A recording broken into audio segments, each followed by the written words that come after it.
చెవిరెడ్డిపై POCSO కేసులో మరో twist చోటు చేసుకుంది. బాలికపై అత్యాచారం అంటూ అసత్య ప్రసారం చేశారంటూ మాజీ ఎమ్మెల్యే చెవిరెడ్డి భాస్కర్ రెడ్డిపై కేసు నమోదైంది.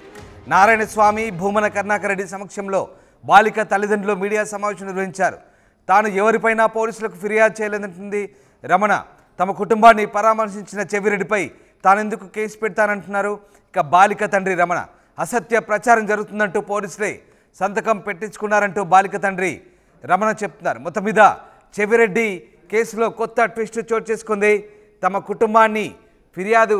కుటుంబాన్ని పరామర్శించిన చెవిరెడ్డిపై తానెందుకు కేసు పెడతానంటూ బాలిక తండ్రి రమణ అంటున్నారు.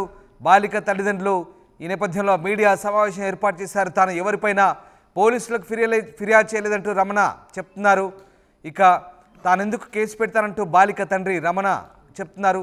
అసత్య ప్రచారం జరుగుతుందంటూ పోలీసులే సంతకం పెట్టించుకున్నారంటూ బాలిక తండ్రి రమణ చెప్తున్నారు. మొత్తం మీద చెవిరెడ్డి కేసులో కొత్త ట్విస్ట్ చోటు చేసుకుంది. ఈ నేపథ్యంలో చెవిరెడ్డి భాస్కర్ రెడ్డిపై తాము కేసు పెట్టలేదంటూ పోలీసులే సంతకం పెట్టించుకున్నారంటూ బాలిక తండ్రి రమణ చెప్పడం ఇప్పుడు కొత్త చర్చకు దారితీస్తోంది, ఆసక్తి రేపుతోంది. మా సీనియర్ కొలి కృష్ణమోహన్ జయనగర్. కృష్ణమోహన్, చెవిరెడ్డి కేసుకు సంబంధించి కొత్త ట్విస్ట్ చోటు చేసుకుంది. బాలిక తండ్రి మీడియా సమావేశాన్ని ఏర్పాటు చేసి తాము ఎవరిపై కేసు పెట్టలేదంటూ చెప్పడం ఇప్పుడు ఎలాంటి చర్చకు దారితీస్తోంది? డెఫినెట్గా ఈరోజు అంటే ఇప్పుడు దాకా జరుగుతున్న తిరుపతి గతంలో ఒక 1.5 నెల క్రితం జరిగిన ఏదైతే ఇష్యూ ఉందో దీంట్లో ఒక మైనర్ గా బాలిక రేప్ విషయంలో ఇప్పటికీ గతంలో ఉన్న ఇష్యూలో కావచ్చు, లేకపోతే 2 నెలల క్రితం జరిగిన ఇష్యూకి సంబంధించిన వ్యవహారంలో సుబ్బరాయుడు ఎస్పీ చాలా క్లియర్ గా ఆ రోజు జరిగిన వ్యవహారం మీద, అలాగే ఆ రోజు ఈ మైనర్ బాలికల మీద రేపు జరగలేదు జరిగిందని చెప్తూ చెవిరెడ్డి భాస్కర్ రెడ్డి అంటే చంద్రగిరి మాజీ ఎమ్మెల్యే చెవిరెడ్డి భాస్కర్ రెడ్డి అసత్య ఆరోపణలు చేశారని చెప్తూ ఆ నేపథ్యంలోనే ఇటీవల కాలంలో చెవిరెడ్డిపై పోక్సో కేసుని కట్టిన పరిస్థితి. అయితే అదే రోజు చెవిరెడ్డి పోలీస్ స్టేషన్ లో సుబ్బరాయుడు ఎస్పీ కావచ్చు వీళ్ళందరూ కూడా తండ్రి రమణ దగ్గర నుంచి కొంత స్టేట్మెంట్ కూడా మీడియాకి విడుదల చేసిన పరిస్థితి. అయితే ఆ కేసుకు సంబంధించి చెవిరెడ్డి భాస్కర్ రెడ్డి మీద పోస్కో కేసు కూడా పెట్టిన నేపథ్యంలో రేపు ఎల్లుండో చెవిరెడ్డిని అరెస్ట్ చేయాలనుకుంటున్న నేపథ్యంలో ఈరోజు తిరుపతిలో ఒక ట్విస్ట్ జరిగిందనే చెప్పాలి. బేసిక్ గా ఈరోజు మాజీ డిప్యూటీ సీఎం నారాయణ స్వామి, కరుణాకర్ రెడ్డి సమక్షంలో బాలిక తల్లిదండ్రులు ఇద్దరు కూడా ఒక మీడియా సమావేశం నిర్వహించారు. దీంట్లో బాలిక తండ్రి ఎవరైతే రమణ ఉన్నారో ఆ రోజు తన కూతురు మీద జరిగిన అత్యాచారం విషయంలో కావచ్చు, లేకపోతే అటెంప్ట్ విషయంలో కావచ్చు, తర్వాత అక్కడ స్థానికంగా నేటైన చెవిరెడ్డి భాస్కర్ రెడ్డి మా ఇంటికి వచ్చి అక్కడ మమ్మల్ని కూర్చుని పరామర్శించారు. తర్వాత మాకు ఒక ధైర్యం చెప్పే ప్రయత్నం అయితే చేశారు. ఆ తర్వాత ఆయన పాటికి ఆయన వెళ్ళిపోయారు.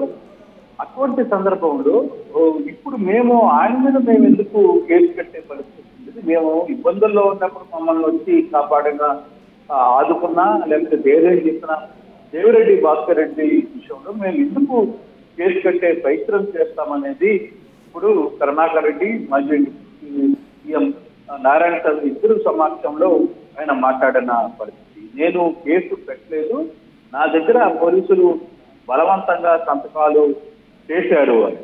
అదే ఇక్కడ పోలీసులు చెప్పేది ఏంటి?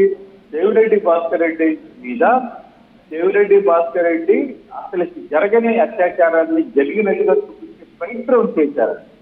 బేసిక్ గా ఇదే విషయంలో మనం ఆలోచించుకుంటే రామదాస్ ఒక 15 రోజుల ముందు మాజీ ముఖ్యమంత్రి జగన్మోహన్ రెడ్డి కూడా ప్రత్యేకంగా ఈయన పేరు లేవనెత్తారు. సుబ్బరాయుడు పేరు ఎస్పీ తిరుపతి ఎస్పీ ఎక్కడో తెలంగాణ నుంచి వచ్చిన సుబ్బరాయుడు చాలా అక్యూజ్ చేస్తున్నారు. సప్త సముద్రాలు దాటిన తర్వాత అయినా సరే ఆయన్ని పట్టుకొని వస్తాం, ఆయన ఏదో వెళ్ళిపోవచ్చు అనుకుంటున్నాడేమో అని కూడా ఆయన చాలా కీలకమైన జగన్మోహన్ రెడ్డి మాట్లాడిన మాటలు మనం ఇప్పుడు ఒకసారి రిమైండ్ చేస్తాం.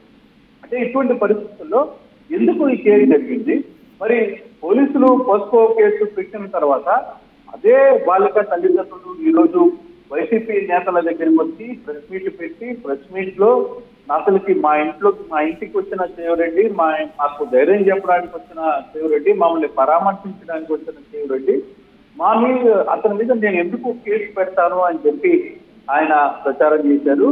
అసత్య ప్రచారం జరిగిందంటూ పోలీసులే తన దగ్గర భయంకర సంతకం పెట్టించారు బలవంతంగా అనేది తండ్రి రమణ మాట్లాడుతారు. ఇది ఒక పొలిటికల్ గేమ్ లో కొంత ట్విస్ట్ అయితే జరిగిందని చెప్పాలి. చూడాలి ఈ వ్యవహారం రాబోయే రోజుల్లో.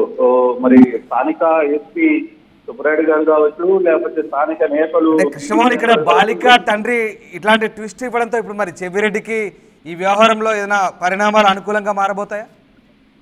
డెఫినెట్ గా మారుతాయి కదా. రేపు డెఫినెట్ గా వ్యవహారానికి సంబంధించి మారే పరిస్థితి అయితే ఉంది. అవసరం అనుకుంటే ఈ స్టేట్మెంట్ రికార్డ్ చేసి కోర్టు ముందు పెట్టే పరిస్థితి ఉంటుంది, జడ్జి ముందు పెట్టే పరిస్థితి ఉంటుంది. ఇవన్నీ కొంత ఇష్యూస్ జరిగే పరిస్థితి. అయితే ఫైనల్ గా ఈ వ్యవహారంలో పోస్కో చట్టం లాంటి కేసే అక్కడ నమోదు చేసింది. అంటే ఆ వ్యవహారంలో నిజంగానే నాన్ బెయిలబుల్ కేసు, పోస్కో చట్టం అంటేనే నాన్ బెయిలబుల్ కేసుగా ఉంటుంది కాబట్టి మరి అటువంటి సిచ్యువేషన్ లో మరి కొంత శివరెడ్డికి అనుకూలంగా మారే పరిస్థితి అయితే ఉంది. ఇప్పుడు ఉన్న పరిస్థితులు లేదు. ఇప్పుడు ఇచ్చిన రమణ ఇచ్చిన స్టేట్మెంట్ కొంత శివరెడ్డికి అనుకూలంగా మారే పరిస్థితి అయితే చాలా స్పష్టంగా కనపడుతుంది. Thank you Krishnamohan, thanks for the break. So చెవిరెడ్డిపై ఫోక్సో కేసులో మరో ట్విస్ట్ చోటు చేసుకుంది. బాలికపై అత్యాచారం అంటూ అసత్య ప్రచారం చేశారంటూ మాజీ ఎమ్మెల్యే చెవిరెడ్డి భాస్కర్ రెడ్డిపై కేసు నమోదైన సంగతి తెలిసిందే. అలాగే నారాయణ స్వామి, భూమన కరుణాకర్ రెడ్డి సమక్షంలో బాలిక తల్లిదండ్రులు మీడియా సమావేశం ఏర్పాటు చేశారు. తాను ఎవరిపైనా పోలీసులకు ఫిర్యాదు చేయలేదంటున్నారు బాలిక తండ్రి రమణ. తమ కుటుంబాన్ని పరామర్శించిన చెవిరెడ్డిపై తాను ఎందుకు కేసు పెడతానంటున్నారు. ఇక అసత్య ప్రచారం జరుగుతుందంటూ పోలీసులే సంతకం చేయించారంటూ బాలిక తండ్రి చెప్తున్నారు. మొత్తం మీద ఈ కేసులో కొత్త పరిణామం చోటు చేసుకుంది. చెవిరెడ్డికి అనుకూలంగా బాలిక తండ్రి స్టేట్మెంట్ ఇవ్వడంతో మరి ఇప్పుడు ఎలాంటి పరిణామాలు చోటు చేసుకుంటాయనేది మాత్రం ఆసక్తికరంగా మారుతోంది. ఆర్టీవీ యాప్ వార్తల్ని క్షణాల్లో చదివే అవకాశం ఉంటుంది. ఒక న్యూస్ పేపర్, ఒక టెలివిజన్ ఛానల్ మీ చేతుల్లో ఎప్పుడూ ఉంటాయి.